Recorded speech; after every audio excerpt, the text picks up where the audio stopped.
आग लगी नहीं, लगवाई गई है ताकि आग के बहाने सिल्वर बॉक्स चुराया जा सके। क्या आग जानबूझकर लगाई गई थी? जी हाँ, किसी ने जानबूझकर इस फ्यूज में ये मोटी तार लगाई है ताकि जब शॉर्ट सर्किट हो तो ये फ्यूज न उड़े और आग लगती रहे। मतलब जिसने भी ये किया है वो आतंकवादियों से मिला हुआ है। इस पावर बोर्ड पे जितने भी उंगलियों के निशान उठा लो।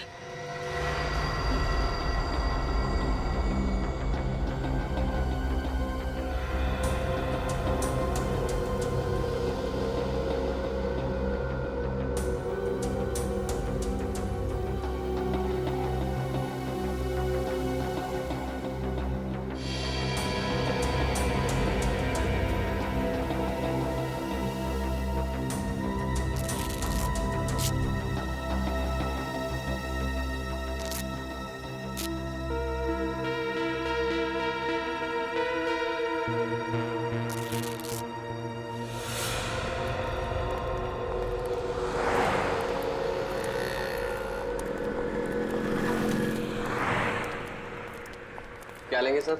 Ice cream, French fries, burger, sandwich? हम CID से।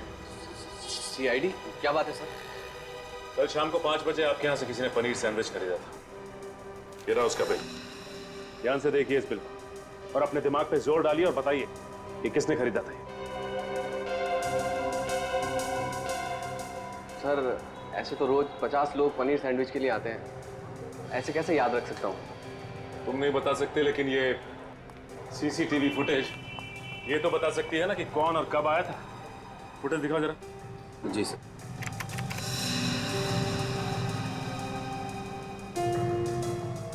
नहीं, ये 5 बजे का फुटेज दिखाओ।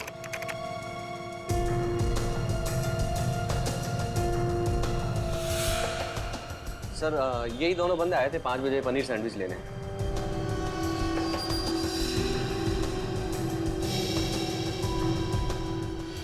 सर ऐसा लग रहा है कि एक आदमी ने दाढ़ी लगाई हुई है और ये दूसरे ने टोपी और चश्मा लगा रखा है। ओह, तो ये दोनों के दोनों भेस बदल कर यहाँ पे आए थे। ये फुटेज चाहिए हमें।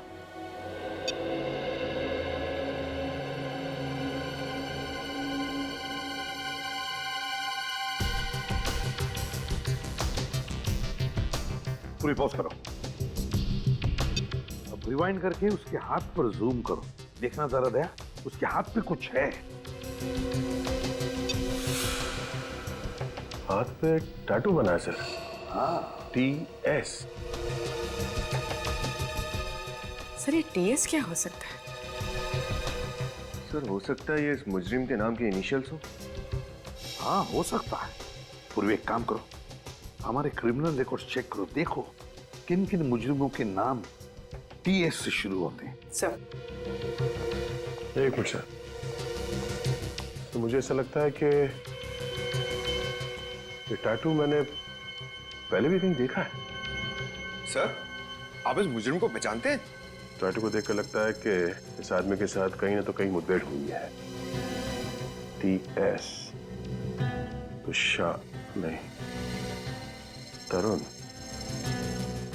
क्या नाम है उस आदमी का? TS तेजा शान। TS है। तेजा शान, तेजा शान। पूर्वी, इस तेजा शान की पूरी कुंडली निकालो, बताओ क्या है। हाँ सर, सर ये रहा। सर ये तेजा तो गाड़ियां चुराता है। अच्छा, अब याद आया।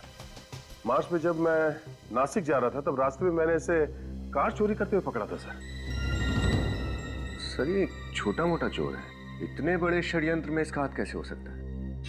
विनीत है, जिस तरह से इस खेल में रघु का इस्तेमाल किया गया उसी तरह अब तेजा का भी इस्तेमाल हो रहा है। इस खेल में बहुत से छोटे मोटे प्यादे हैं और हमें चाहिए वो जो इन प्यादों को घुमा रहा है। सर, हाँ सर उस पाइपलाइन कंपनी के इलेक्ट्रिसिटी बोर्ड में जो उंगलियों के निशान मिले थे उसकी रिपोर्ट आ गई है। किसके उंगलियों के निशान है? सर वो किसी निमांशु नाम के आदमी की है।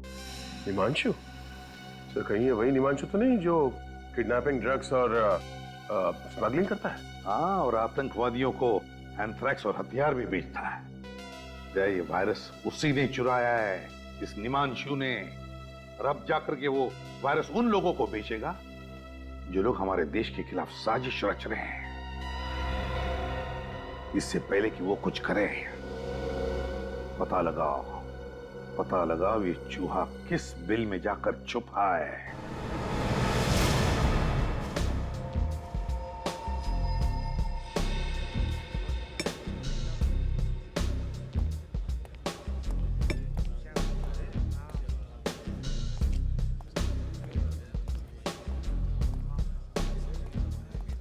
सलाम सर। बैठ कर लो। देख, मुझे निमांशु का एड्रेस चाहिए। हिमांशु देश की सुरक्षा का सवाल है, जल्दी बता। साहब अपन सच बोल रहे हैं। अभी वो किधर है अपन को सच में कुछ भी पता नहीं।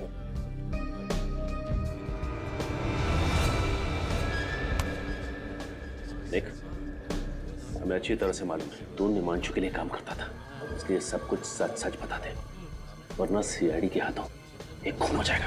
अंकल लो साहब, घोड़ा तो साइड रखो साहब। चल बता, निमांशु का फोन नंबर, एड्रेस, जो कुछ मालूम है बता। जी बोल रहे हो साहब, अपन को कुछ नहीं पता। और साहब अपन के पास एक फोटो है साहब, शायद वो आपके काम आ जाए। ऐसी फोटो दिखाता हूँ साहब, ये देखो ना साहब।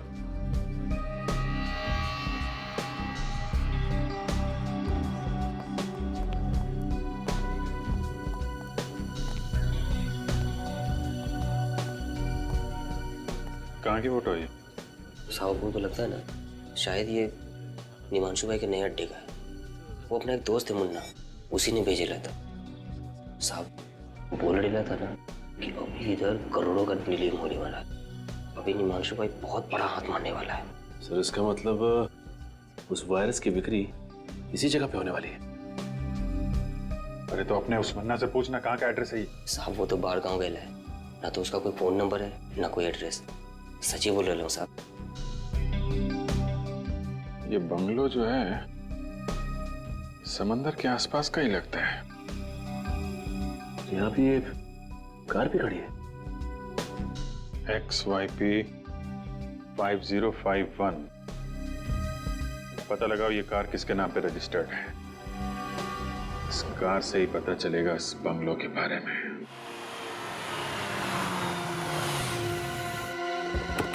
संभल के, निमांशु अटैक कर सकता है।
पूरा घर खाली है, लगता है बाकी लोग भाग गए। हाँ अभिजीत, जरूर है निमांशु वायरस लेकर भागा है। काम करो तुम दोनों, चेक करो इनकी जेबें, देखो कोई फोन नंबर या एड्रेस वगैरह मिलता है क्या। सर ये कल्लू कह रहा था निमांशु वायरस का बहुत बड़ा सौदा करने वाला है। अभिजीत जो कुछ भी हो, लेकिन इससे पहले कि ये वायरस हमारे देश के दुश्मनों के हाथों पड़ जाए, इस निमांशु को हमें पकड़ना ही होगा। सर, हाँ सर, इसके पास ही मोबाइल मिला।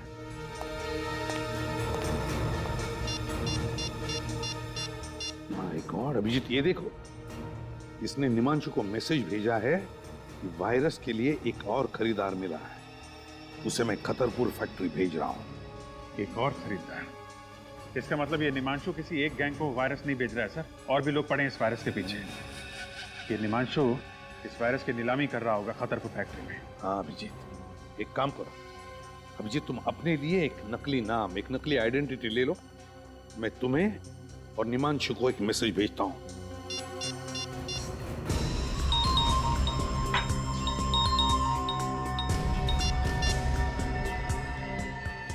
तो और बंदों को खतरपुर फैक्ट्री भेज रहा हूं।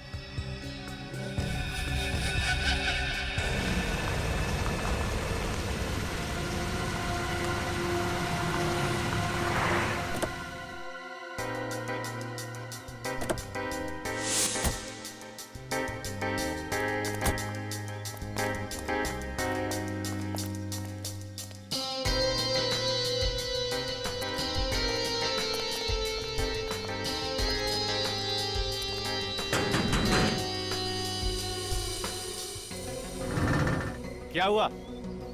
कौन हो तुम दोनों? हम मार्को है और ये मेरा छोटा भाई टार्को है। हम लोग वायरस खरीदने को आए। धीरे बोलो, धीरे। हम लोग वायरस खरीदने को आए हैं। ठीक है ठीक है, अंदर आओ। अंदर?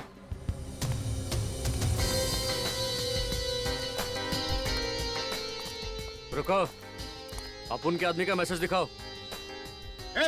तुम हम पर शक करता है? जाने दो छोटे, जाने दो, जाने दो, जाने दो। मैसेज देखना है? हाँ। ये वायरस चाहिए तो खतरपुर फैक्ट्री पहुंच जाओ।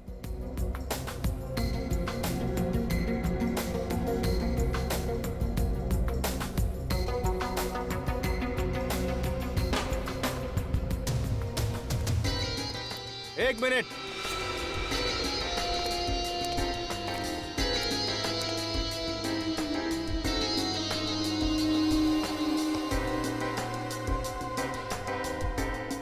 ये गन? गन? हम लोगों के पास गन नहीं होगा तो क्या लॉलीपॉप होगा? लेकिन यहाँ पर ये गन अलाउड नहीं है। अलाउ नहीं है? ठीक है, हम लोग यहाँ वायरस खरीदने आया है, गोली चलाने थोड़ी ना आया है। आ जाओ छोटे।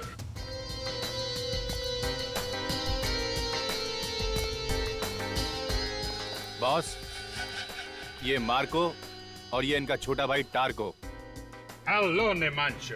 हेलो मार्को, टार्को, पहले कभी सुना नहीं इन दोनों के बारे में। इसीलिए तो हम वो वायरस खरीदने को आए। उस वायरस से हम वो धूम मचाएगा, वो धूम मचाएगा कि इंटरपोल का पुलिस भी हमारे नाम से थर थर कांपेगा। कहां से पकड़ के लेके आए इन दो नमूनों को? कितना कीमत है तुम्हारा वायरस का? सबसे ज्यादा कीमत हम देगा। बिठाओ इन दोनों को। चलो अंदर, आ जाओ। नमूना बोला तुमको?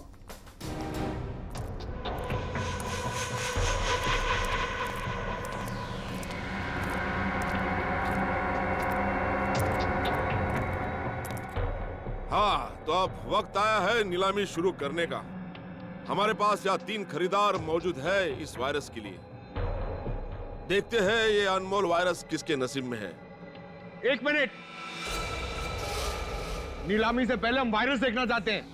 ए चुप, जो वायरस खरीदेगा वही उसे देखेगा। कोई बात नहीं है, खरीदार है, उन्हें देखने का पूरा हक है। पप्पू, इन सबको माल दिखा दो।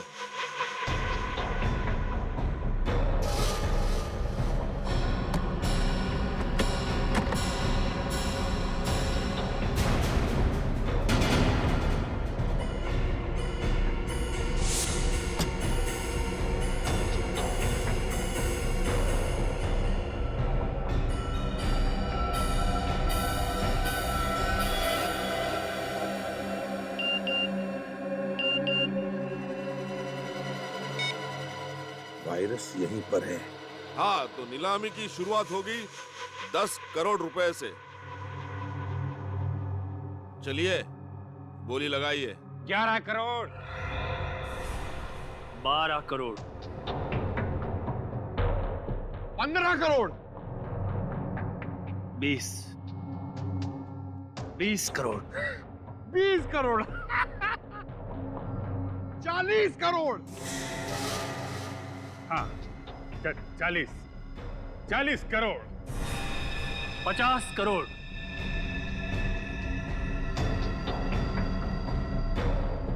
60 करोड़।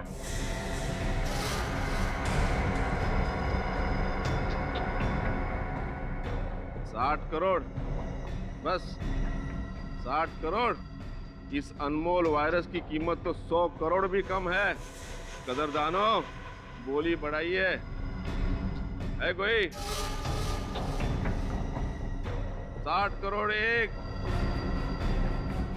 60 करोड़ दो, 60 करोड़ तीन। मुबारक हो मार्को और टार्को, वायरस आपका हो गया। पैसे लायो? कैसी बच्चों वाली बातें करते हो निमांशु? 60 करोड़ रुपए कोई पॉकेट में लेके घूमेगा? ये लो, मेरे इस मोबाइल फोन में अपना अकाउंट नंबर टाइप कर दो। 2 मिनट में तुम्हारे अकाउंट में पैसे ट्रांसफर हो जाएंगे। लाइए।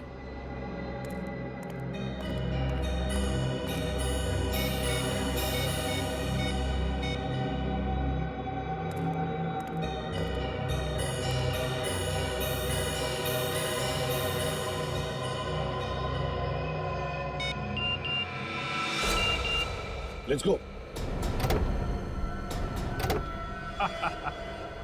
मुबारक हो निमांशु, 2 मिनट में तुम बहुत अमीर आदमी बनने वाले हो। तुम्हारे साथ काम करके मार्को और टार्को को बहुत मजा आया। लाओ, अब वो वायरस हमको दे दो। ला। रख।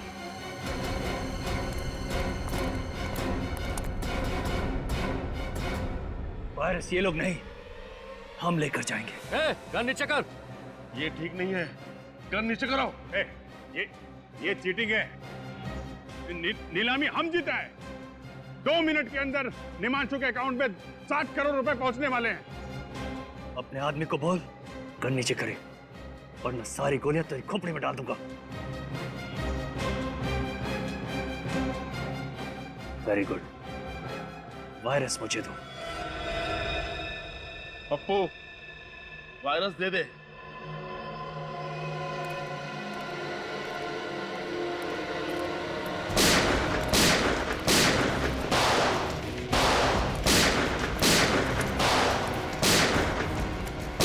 हाँ अभिजीत सर, वायरस लेके अभी निकल गया वो। My God.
अभिजीत, इसका मुंह खुलवाते हैं, लेकिन पहले डॉक्टर के पास ले चलते हैं। चल चल चल। मुझे सच में नहीं पता था, आप वो लोग वायरस चुरा के खा लेके गए। ऐसे नहीं मानेगा सर, लातों के भूत बातों से नहीं मानते। अब आप लोग मेरा यकीन क्यों नहीं करते साहब? मुझे झूठ बोल के क्या मिलेगा साहब? एक आतंकवादी पर यकीन करें, एक देशद्रोही पर यकीन करें, साहब मैं देशद्रोही नहीं हूँ साहब। मैं तो पिछले हफ्ते इस गिरोह से जुड़ा हूँ साहब। अगर मुझे पहले पता होता साहब ये लोग देश को इतना बड़ा नुकसान पहुंचाने वाले हैं तो मैं कभी इन लोगों का साथ नहीं देता साहब, कभी नहीं। फिर किसने कहा तुम्हें इस गैंग में शामिल होने के लिए? साहब पैसों के खातिर मैं इन लोगों के साथ जुड़ गया था साहब। अच्छा, तो पहले मालूम नहीं था कि ये लोग वायरस चुराने वाले? हाँ? नहीं साहब, ये लोग मुझे कुछ बताते नहीं थे साहब। मुझे तो आज सुबह तक ये भी नहीं पता था कि हम लोग वायरस चुराने के लिए एक बार फिर से हमला करने वाले हैं साहब। फिर से? हाँ साहब। पहले कब किया था हमला? कौन? साहब इससे पहले जो सरकारी बिल्डिंग पे हमला हुआ था वो हमला भी हम ही लोगों ने किया था साहब। सरकारी बिल्डिंग पर हमला किया था? हाँ? और कहते हो कि तुम देशद्रोही नहीं हो? नाम क्या है तुम्हारे बॉस का? है कौन वो? सब दामोदर नाम है उसका साहब। दामोदर? पूर्वी, हमारे क्रिमिनल रिकॉर्ड चेक करो, देखो क्या पता चलता है इस दामोदर के बारे में। सर कब से प्लानिंग चल रही थी तुम्हारी इस हमले की? प्लानिंग तो तभी से चालू थी सर जब से निमांशु के गिरोह वाले वायरस हमारी नाक के नीचे से निकाल के ले गए थे साहब। इस बात की जानकारी दामोदर उसके कुछ खास आदमियों को ही होती थी साहब। इसके अलावा मुझे कुछ नहीं पता था। कुछ नहीं पता सुन के हमारे कान सड़ गए। हाँ? ये वायरस कहाँ है बता दे, वरना तेरा क्या हशर करेगा कानून ये हम भी नहीं जानते, समझा? सर दामोदर नाम का कोई भी मुजरिम हमारे क्रिमिनल रिकॉर्ड्स में नहीं है। सर ये आदमी हमसे अभी भी झूठ बोल रहा है। इसने अपने बॉस का असली नाम अब तक नहीं बताया। अब मुझे तो उसका नाम दामोदर ही बताया गया था साहब। हो सकता है उसका नाम कुछ और हो साहब। उसकी शक्ल तो देखी होगी तुमने? हाँ साहब देखिए साहब। तो फिर उसका स्केच बनवाओ, समझे? और अड्डा बताओ।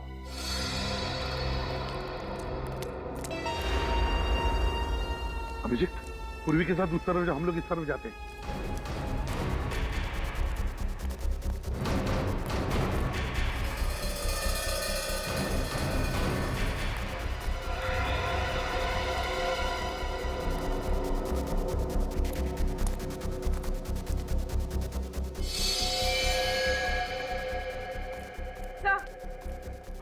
सर कुछ भी नहीं मिला, खाली पड़ा हूं।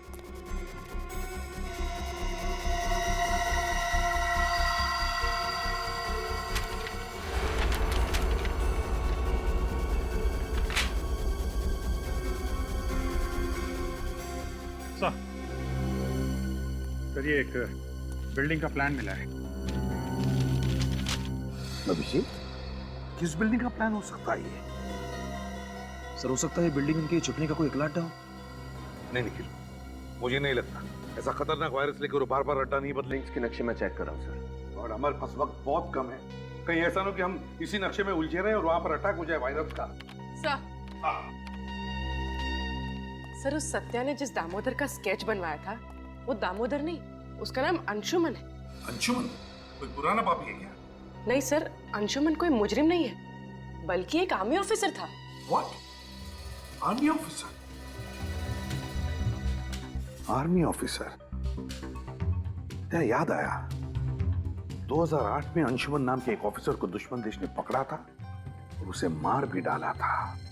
तो जरूर ये वही अंशुमन है, वही अंशुमन है ये। सर मगर ये कैसे हो सकता है? एक मरा हुआ आर्मी ऑफिसर ये काम कैसे कर सकता है सर? सर शायद ये दामोदर अंशुमन के भेष में ये सब कर रहा है, अंशुमन का चेहरा लगाकर। नहीं निखिल, ये दामोदर तो लोगों के सामने आने के लिए तैयार ही नहीं, किसी ने भी उसे देखा नहीं, तो फिर वो अंशुमन के भेष में क्यों आएगा? नहीं, ये अंशुमन मरा नहीं, अंशुमन जिंदा है, अभी भी अंशुमन जिंदा है। सर अगर ये अंशुमन जिंदा है तो अपने परिवार वालों से जरूर मिलता होगा। पूर्वी, इसकी फैमिली का रिकॉर्ड चेक करो। सर एक आर्मी ऑफिसर क्यों अपने देश के साथ गद्दारी करेगा? क्योंकि शायद उसके दिल में आज भी इस बात का गुस्सा है कि जब दुश्मन देश ने उसे पकड़ा तो हमारा देश और देशवासियों ने उसे बचाने के लिए कुछ नहीं किया। पर सर ये बात तो सच नहीं है, सरकार तो पूरी कोशिश करती है उन्हें बचाने के लिए। हाँ पूर्वी, ये बात तो हमें भी पता है, लेकिन शायद उसे लगा होगा कि हमारे देश ने उसे बचाने की पूरी कोशिश नहीं की और इसलिए वो बागी बन गया। सर, हाँ सर, ये नक्शा होटल फ्री एशिया के नक्शे से मैच हो गया सर।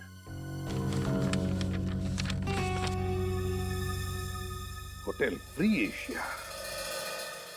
मेरे पापा ने अपने एक एक सांस नौछावर कर दिए देशभक्ति के नाम पे, शहीद हो गए इस देश पे, और अब सीआईडी वाले उन्हें देशद्रोही कह रहे हैं, उन्हें मुजरिम कह रहे हैं।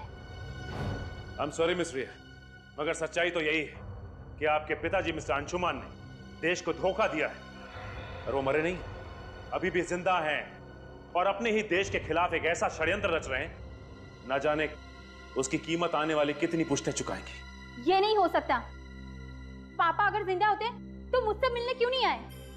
हो सकता है वो आए हो और आप हमसे ये बात छुपा रही हो। What? मैं आप लोगों से झूठ क्यों बोलूंगी?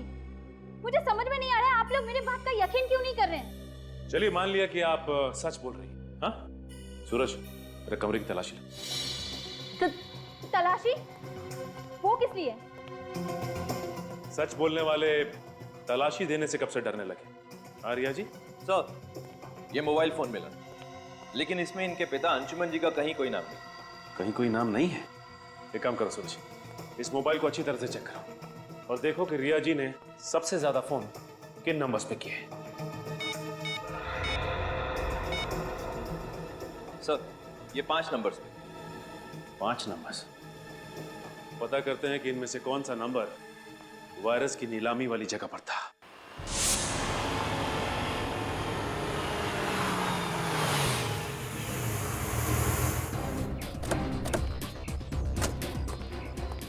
सर, अंशुमन का मोबाइल इस तरफ दिखा रहा है। चलो चलिए चलो। अरे सर, आप लोग अंदर नहीं जा सकते सर। हेलो सर, कहिए मैं आपकी क्या सहायता कर सकता हूँ? यार सहायता तब करोगे जब फोन उठाओगे। कब से फोन कर रहे हैं, उठा क्यों नहीं रहे आप लोग? सॉरी सर, वो क्या है, आर्मी वालों की कॉन्फ्रेंस है, सभी लोग उसी की भागदौड़ में लगे हुए, शायद इसीलिए किसी का फोन की घंटी पर ध्यान नहीं गया। ये कॉन्फ्रेंस होनी नहीं चाहिए। सर बस क्यों? हम लोग सीआईडी से कॉन्फ्रेंस रोको जल्दी। सर सॉरी सर, लेकिन कॉन्फ्रेंस तो शुरू हो चुकी है, 11 बजे का वक्त था सर। माय गॉड, ये आदमी आया कॉन्फ्रेंस के लिए? पता नहीं सर।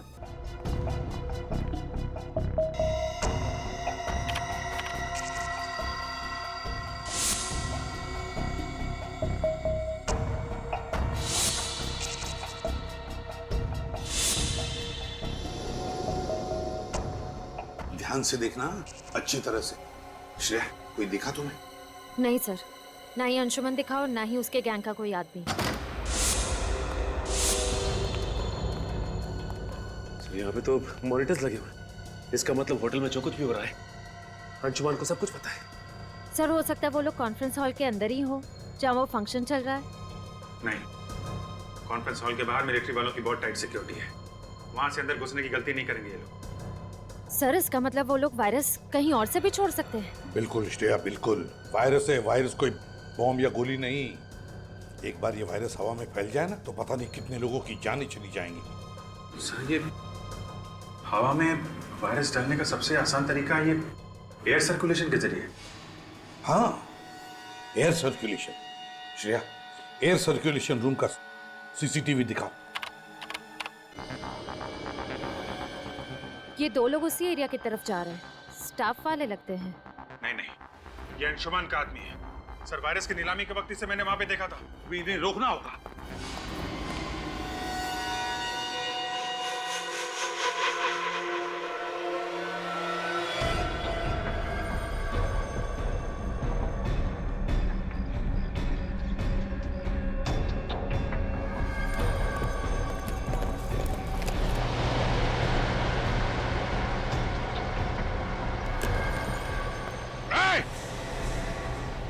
रुक जाओ वरना गोली मार दूंगा। अगर हमें मौत से डर लगता तो वायरस फैलाने जैसा काम हमें नहीं दिया जाता ऑफिसर।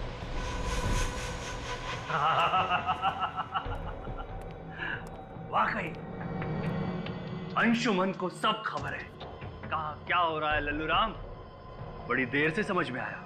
शायद तुम्हें इस बात की खबर नहीं है कि सीआईडी तुम्हारे ड्रामे पर पर्दा डाल चुकी है। मासूम लोगों की जानें लेना बहादुरी नहीं, कायरता है। इस देश और देशवासियों को तबाह करना, बस यही हमारा मकसद है। जब तक सीआईडी है तब तक तुम जैसे लोग हमारे देश और देशवासियों का कुछ नहीं कर सकते।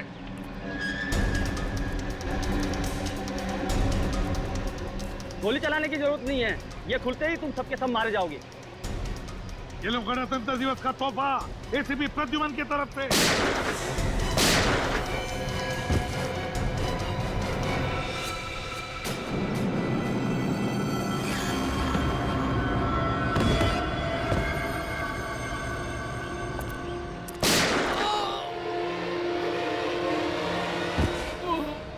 प्लास्टिक ग्रेट होने की चीज। ये कैसे हो सकता है? तुम्हें क्या लगता है ये अंशुमन इतना बेवकूफ है? मेरे पास 2 और वायरस के कनिस्टर हैं। भारत की तबाही अब निश्चित है, निश्चित। शर्म आनी चाहिए तुम्हें। जिस देश की फौज का हिस्सा रहे हो तुम, उसी देश को तबाह करने की बातें कर रहे हो। कुछ नहीं दिया, कुछ नहीं दिया मुझे इस देश ने। चढ़ रहा था मैं इतने सालों से दुश्मन की बदबूदार जेलों में, और यहाँ भारत के वासी आराम की नींद सो रहे थे, त्योहार मना रहे थे, डिस्को जा रहे थे, इश्क ला रहे थे। देखो अंशुमन, जो कुछ भी तुम्हारे साथ हुआ उस बात का हम सबको अफसोस है। और ऐसी बात नहीं है कि सरकार ने कोशिश नहीं की थी तुम्हें बचाने की, कोशिश की थी। बस अब मेरी जिंदगी का एक ही मकसद है, भारत की तबाही, बर्बादी। और ये रहा उसका पहला नमूना। अंशुमन,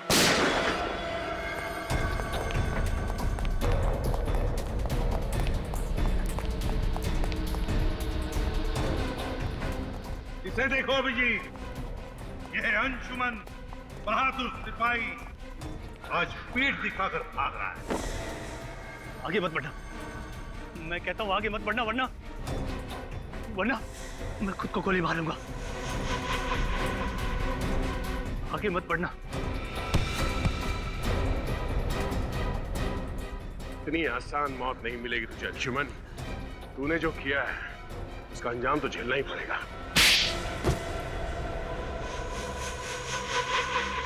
मुझे दुख तो इस बात का था कि जिस देश के लिए मैं 8 साल तक लड़ता रहा, उस देश ने मुझे वापस लाने की कोई कोशिश नहीं की। कोशिश की थी, मगर दुश्मन देश के हिसाब से तुम मर चुके थे।